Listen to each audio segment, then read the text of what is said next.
Hello friends, good morning. आज का हमारा टॉपिक क्या है?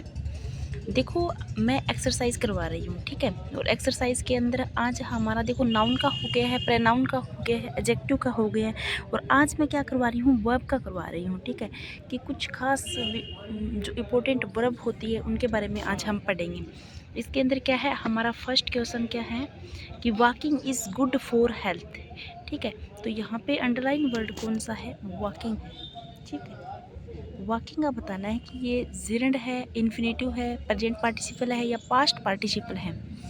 तो यहाँ पे मैं आपको बता देती हूँ कि जो वॉकिंग है, वॉकिंग यहाँ पे सब्जेक्ट के रूप में काम कर रहा है, ठीक है। एज ए नाउन आया हुआ है, क्या हुआ है, ठीक है। तो ये देखो मैं आपको बता देती हूँ, जो वॉकिंग है यहाँ पे सब्जेक्ट के रूप में आई हुई है, ठीक है। और सेकंड नंबर क्या है, ये जिरंड के रूप में काम कर रही है। जिरंड क्या होता है? एक वर्बल नाउन होती है, यानी ऐसी वर्ब जो क्या करती है, नाउन के रूप में काम करती है। और यहाँ पे ये सब्जेक्ट का काम करती है, साथ में नाउन के रूप में काम करती है। तो हमारा यहाँ पे क्या हो जाएगा, ये जिरंड हो जाएगा। First option is right option हो जाएगा। अगला क्वेश्चन देखिएगा कि आई लाइक स्विमिंग।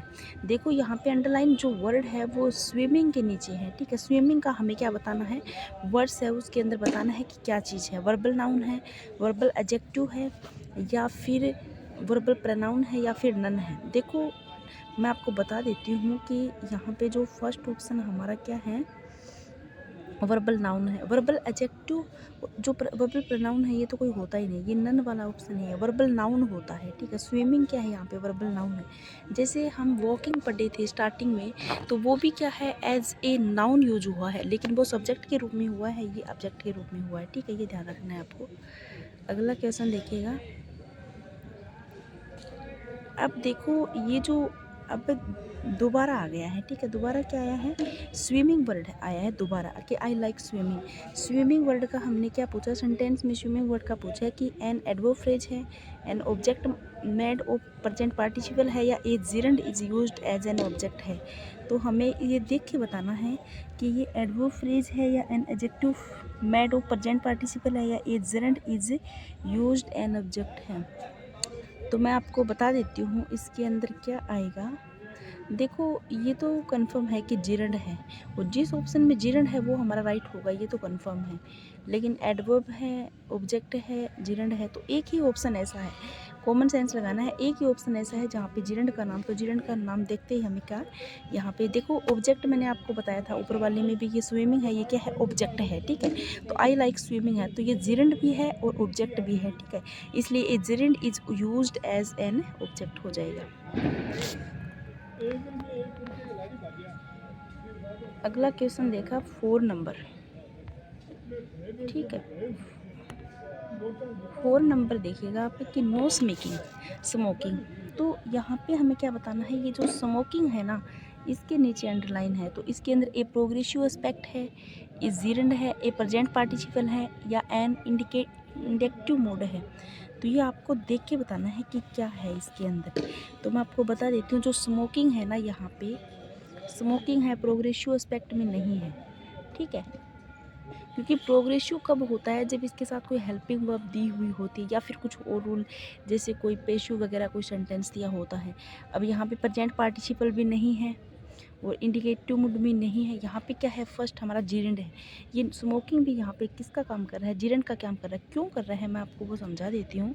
क्योंकि जो नो होता है ना, ये जो नो है, ये क्या है, यहाँ पर एक एडजेक्टिव है, ठीक है। और नाउन से पहले एडजेक्टिव आता है, न कि नाउन के।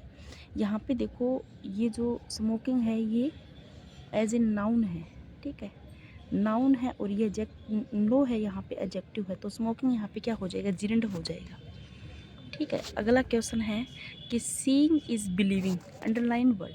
अब देखो मैं अंडरलाइन यहाँ पे की नहीं है, बिलीविंग वर्ड है, इसके नीचे अंडरलाइन है, ठीक है, बिलीविंग वर्ड के नीचे। तो ऑब्जेक्ट है, कॉम्प्लीमेंट है, बोथ है, या फिर नन है।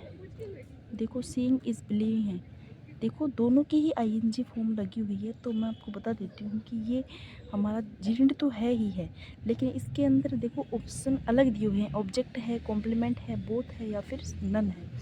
तो मैं आपको बता देती हूँ कि सीइंग है वो यहाँ पे कि देखकर बिलीव करो, यहाँ पे रेनबो हमारा सेट हो रहा है, तो ये क्या है, कॉम्प्लीमेंट है, ठीक है, यानी एडजेक्टिव के रूप में भी काम कर रहा है ये। तो ये क्या हो जाएगा यहाँ पे, कॉम्प्लीमेंट हो जाएगा। तो राइट ऑप्शन क्या हो जाएगा? Complement is correct option. ठीक है, अब हमारा क्या है, 6 नंबर क्वेश्चन है। हमारा 6 नंबर क्वेश्चन है कि द पर्सन हु परफॉर्म्स, कि the person who performs action in sentence made कैजुटिव verbs is called. मतलब उस पर्सन के बारे में बताना है जो क्या करता है, काजुटिव वर्ब्स का एक्शन करता है। तो डनर है, एक्टर है, डूअर है या फिर फॉलोवर है। तो यहाँ पे राइट ऑप्शन हमारा क्या हो जाएगा? डू वर्ब से बना हुआ डनर हो जाएगा। ठीक है, काजुटिव वर्ब डन से मान लो आप थर्ड फॉर्म होती है। जैसे when the subject gets the action performed either on give and take basis और दो persuasion which of the following causative verb और वर्ब आर यूज्ड। यहाँ पे कौन सी वर्ब यूज हुई है वो आपको बतानी है। हैव एंड गेट है, मैक एंड काज है, हैव एंड काज है या फिर मैक एंड गेट। देखो काजिटिव वर्ब बतानी है आपको। ठीक है, तो यहाँ पे करेक्ट ऑप्शन हमारा क्या हो जाएगा? हैव एंड गेट यहाँ पे करेक्ट ऑप्शन हो जाएगा। ठीक है, अगला क्वेश्चन क्या है? Which for the following verbs is used when the subject is in position to order force the doer to perform the action. तो यहाँ पे देखिएगा हमें क्या बताना है, वर्ब बतानी है। हैव है, गेट है, मैक है या फिर काज है। तो यहाँ पे देखो राइट ऑप्शन हमारा क्या हो जाएगा? मैक यहाँ पे राइट ऑप्शन हो जाएगा। ठीक है, ठीक है, अब अगला क्वेश्चन है 9 नंबर है कि the cool breeze caused the child to sleep.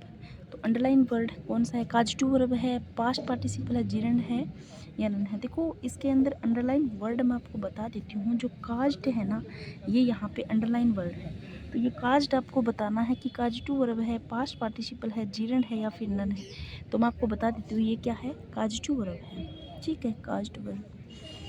और लास्ट क्वेश्चन है आज का हमारा 10 नंबर कि the obligatory element of the auxiliaries. ये जो ओब्लिगेटरी एलिमेंट होता है वो ऑक्सिलरीज में क्या होता है? टेंस होता है, एस्पेक्ट होता है, मोड होता है या फिर मॉडल होता है। तो मैं आपको बता देती हूँ ओब्लिगेटरी एलिमेंट है वो क्या होता है? टेंस होता है। ठीक है, करेक्ट ऑप्शन हमारा क्या हो जाएगा? टेंस होता है, क्योंकि ऑक्सिलरीज होती है वो टेंस में यूज़ की जाती है। ठीक है, तो आज की क्लास हमारी यहीं पे समाप्त होती है। यदि आपको पसंद आई तो वीडियो को लाइक ज़रूर कीजिएगा। यदि आप चैनल पे नए हो तो चैनल को सब्सक्राइब करके जाइएगा। और यह हमारे राजस्थान और ऑल इंडिया के कम्पिटिटिव एग्जाम्स के लिए बहुत ज़्यादा इंपॉर्टेंट रहने वाली है। थैंक यू, धन्यवाद। चैनल पर बने रहिएगा।